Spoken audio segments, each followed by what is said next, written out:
Hello everyone, welcome back to another episode of r/Entitled Parents. In today's episode, my mom thinks she can control me every aspect of my life and she still thinks I'm going to stick around after I turn 18. My mom has been abusive and a bully to everyone and now wonders why she is alone. Entitled parent complained that I made him feel like a child. Before we get started, make sure to subscribe so you will never miss a video. So let's get started. My mom thinks she can control me every aspect of my life and she still thinks I'm going to stick around after I turn 18. So my mom, 52F, thinks she can control me, 17M, and every aspect of my life. So for some context, I am a middle child. I have two brothers, 18M and 12M. Both my dad, 55M, and my mom don't work and just get money from my rich grandparents. My dad overall is pretty chill and lets me do whatever and doesn't really care most of the time, but my mom on the other hand has a few screws loose. For the last 10ish years of my life my mom has been an overbearing parent, always concerned about my grades. I do fine in school, mostly A's and the occasional B, not letting me hang out with friends on weekdays, always going through my phone and texts and just stuff like that. My mom gave me a phone, but limits my screen time to 30 minutes for everything a day, so yeah, not much. I am currently writing this Reddit post from a phone I bought off a classmate that my parents don't know about. Since I was young, like around 8 years old. Anytime I would make a small mistake such as forget to take out the garbage, my mom would blow up and yell for hours at me, sometimes it would even last multiple days. And after she is done yelling at me, she uses anything that I find joy in as punishment. Here are some examples of the punishment she has used in the past. She doesn't let me play video games. I'm not allowed to game almost 90% of the year. Doesn't let me go out with my friends even on weekdays. Doesn't make me food and I have to walk to the store and use my own money to buy and cook food. Makes me sleep on the floor, usually when I forget to make my bed. When I'm currently not allowed to play video games, and before I got this secret phone I would read a lot, so she wouldn't let me read and I would just sit and not be allowed to do anything, pretty much bored to death. Those are the ones I can remember when off the top of my head, so there's probably a lot more. My older brother, 18M, made the mistake of telling my mom that he has a girlfriend when he was 15. Because since then she goes through his text messages every day and also doesn't let him see her as part of his punishment. So when I started dating this girl around a year ago, I didn't make the same mistake as my brother. For me to hang out with my friends or girlfriend on weekdays, I told my mom I joined a school club. She thinks I'm in like 3 different clubs. I just show up to the clubs that I'm kind of friends with the club presidents. I show up for the club photo day and that's pretty much it, and get on the email list to prove to my mom that I am in the club. My girlfriend's parents know about my situation and are very supportive. A couple of times my mom have kicked me out and my girlfriend's family always takes me in and makes me feel welcomed. I have already have some plans regarding my exit strategy. I already have a bank account my mom doesn't know about because my current one she has access to. I have also talked to my grandparents and they said, hey, we'll pay for my university and all expenses while I'm a student. The moment I turn 18, my girlfriend's parents said I can stay with them for the couple of months between my birthday and the start of university/college. Any suggestions on what I should do in preparation of leaving? Thanks everyone for all the great advice and support. Make sure you try to get all your identity documents if you have access to them. Any items you consider to be sentimental or precious, slowly filter them out of your house to your girlfriends. Good luck, X. Yeah, once he makes a departure, I have little confidence that his personal stuff will be respected by his mom thereafter. OP can also order a copy of their birth certificate if it's not accessible. Can get a new social too, but I recommend memorizing the number. Make sure you have your documents, passport, birth certificate, school exam results, etc. Either get them out of the house ASAP if she won't notice, or find out where they are so you can get them on the day you leave, before she finds out. If you want to stay in touch with your brothers, how will you do that? Could you give them a cheap mobile to call/text you on the day you leave? Does she pay for anything, other than your phone, that you need to replace, insurance of any kind? Are there wider family relationships you want to be able to continue?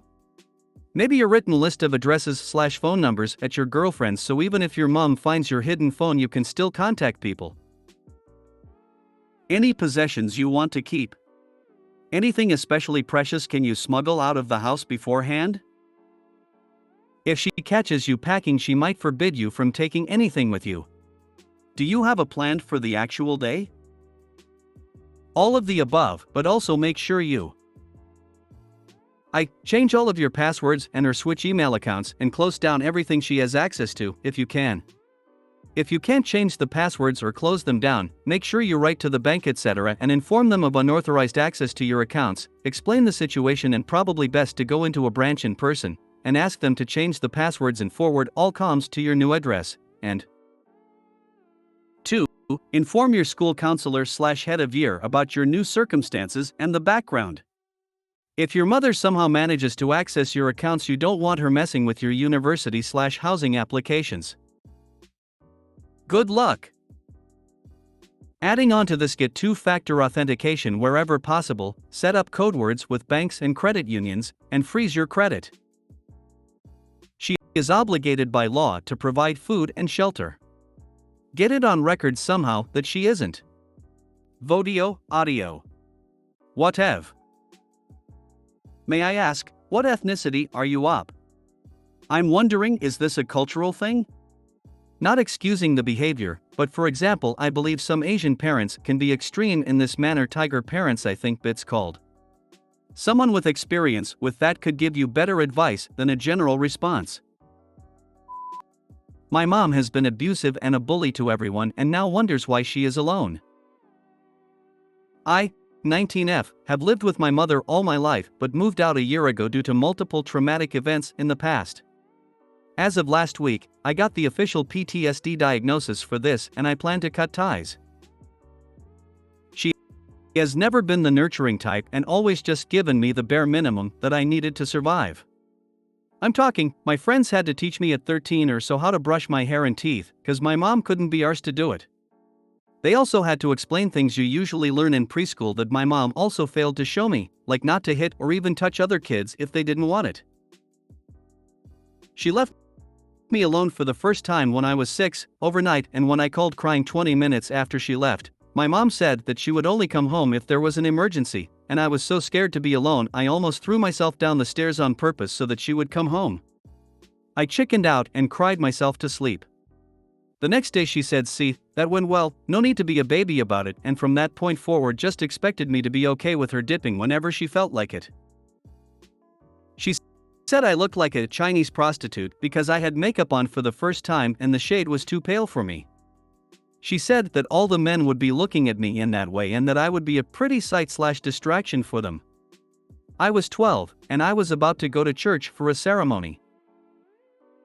She has repeatedly made it known that she doesn't care about my well-being nearly as much as my chores being done, my grades being good, and people think she's a good, brave, single mom. From not caring that I wouldn't eat or show up at her house for days just to see if that would make her worry, to calling me fat even though I'm perfectly healthy and she is the obese one, there is a lot to unpack here. I'm going to therapy and I'm getting better. Responsible for my PTSD is something she did when I was 6 or 7. She would invite our neighbor and her 2 sons over so they could play with me and the grown-ups would talk. Those 2 boys ed me multiple times during those playdates. I begged my mom not to let them come over again with tears in my eyes. She responded by saying I should be grateful those older boys were even indulging me. After all, boys that age don't want to play with girls, much less younger babies like myself. It stopped after she fought with the neighbor. Meanwhile, my memories got repressed and I only remembered these things after 2 years of therapy. That was just the context. Sorry for trauma dumping. My birthgiver's most recent escapade is this. Ever since my grandma, her and my aunt's mother, died, my aunt doesn't celebrate Christmas with my mother. She says it's because she thinks the holiday is overrated, but whenever I come to visit on December 24th or 25, To drop off presents, the entire house is decorated beautifully, and I'm always invited to stay for dinner, a movie, or a snack. I think my aunt likes to celebrate Christmas, just not with her sister. My sister, the golden child and an enabler for my mother's tantrums, spends one holiday with our mother and one with her baby daddy's family, so the kids get even visits. So, imagine my surprise when after a year of little to no contact suddenly I'm called by Mother Dearest, asking me to come home and spend Christmas with family. I have been at my dad's for Christmas for 5 years in a row. I was the first to leave to spend the holiday elsewhere, then came my aunt, and then this year my sister. Why I should throw around my plans because she failed to keep her family close literally every other day of the year is beyond me, and I tell her so. Now of course this is very sad, and I'm a horrible daughter/person for doing this and leaving my poor mother alone on Christmas. Boo-hoo. Some family members have called and told me to not be selfish and it's the time for family to come together. I tell them I am with my family, and if they think it's so sad that this poor, narcissistic, abusive she-devil has to spend a cold December night alone, then they can come and pick her up. No one wants to do that. Big surprise. My aunt is staying out of it. My dad says it's my right to do whatever I want on Christmas and would not recommend going back out of pity and guilt. My mom is crying and calling and guilt-tripping me and begging me to come home. My sister says I'm being cruel and a selfish brat. The woman is my mom and she gave birth to me. Our family is really small, so there are like 7 people on either side. Can someone please tell me I'm not insane? I think I need to hear that. Or would you keep someone like this in your life? Aside from the essay, this is the tamer stuff she did. Edit: for those of you wondering where my dad was during all of this, she basically used him as a donor and peaced out. They both wanted a child but not a relationship, so they agreed that he would be a weekend dad and I would stay with my mom most of the time. Only she started reducing contact the second I was born. She didn't put his name on the birth certificate without anyone's knowledge. He only got to see me like once every 2 months if we got lucky, and even then my mom complained that that was too much. My dad wasn't aware of how I'd been treated, and I only recently told him. Mostly cause I repressed half the bad stuff that happened and the other half I thought was normal as a child. He was horrified. What's weird is that she never seemed to want me around, like she'd leave for days during school weeks with little to no warning, or during summer she'd ship me off to a camp I didn't want to go to. My dad would have gladly had me on all of those occasions. I don't know why she didn't let me go. At this point, I think she was just acting cruel cause she could. I would tell your sister if she is so concerned she can take your mother to whatever plan she has. You absolutely have nothing to feel guilty over. Your mom made her bed. Block her for the season, and on December 26 text her, see, that went well, no need to be a baby about it. But FR, don't ever give in, go no contact with everyone in that side of the family, asides of your aunt. Please do this. I second this comment, and please definitely do this. Sounds like your aunt is the only decent one on that side.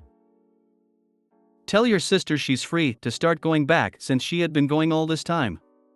You have every right to cut her off, and anyone who tries to give you shit about it can pound sand. My dad says it's my right to do whatever I want on Christmas and would not recommend going back out of pity and guilt. Listen to your dad. Entitled parent complained that I made him feel like a child. I work in the kids area on a cruise ship. Policy: we allow parents with kids younger than 3 in the play area. Rule being one parent have to be accompanying the child at all times. I left for a few minutes because of a child getting seasick. When I returned, there was the dad with his 2-year-old son drawing on the counter. Me: I'm sorry sir, but please do not let him draw on the counter. ED: oh, these aren't washable? Me: yes they are. We don't want anyone drawing on the counter. ED: allowing child to continue. Me: sir, please do not allow your son to draw on the counter. ED tells child he isn't allowed and they leave. While I clean the marker off the counter. Child runs off to some prep work one of my coworkers set aside. Child grabs the scissors and the prep work. Me, sorry dear, you cannot play with this right now. You are welcome to play with it later. It is okay for him to play with while I sit with him. Me, sir, there are toys he is welcome to play with. This he cannot play with right now. I'll be sitting here with him. Me, I understand that. Right now he cannot play with this.